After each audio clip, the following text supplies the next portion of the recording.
Britanikët po vërshojnë drejt Shqipërisë teksa vendi po shijon një shpërthim të industrisë së turizmit, fal plazheve piktoreske, hoteleve me çmime të arsyeshme dhe restoranteve të lira. Kështu shkruan tabloidi britanik Daily Mail, që citon ekspertë të udhëtimeve në vend. Siç thuhet, më shumë se 120.000 shtetas britanik vizitojnë çdo vit shtetin ballkanik, turizmi i të cilit po shijon vitin më të suksesshëm deri më tani, me 3.4 milion vizitorë të huaj në 6 muajt e parë të vitit. Vendi malor pritet të jetë edhe më joshës këtë dimër, me nisjen e fluturimeve të reja low cost nga Ryanair dhe Wizz Air, shkruan Daily Mail.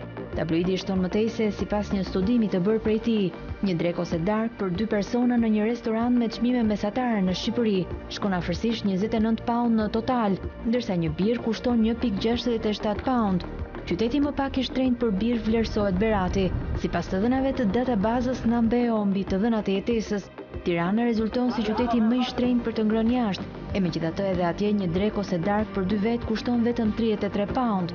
Çmimet e hoteleve janë gjithashtu të arsyeshme, pohon Daily Mail, e cila duke cituar të dhënat e Booking.com, thotë se ato janë mesatarisht 41 pound për një natë në hotel me 3 yje, 60 pound për hotelet me 4 yje dhe 116 pound për ato me 5 yje.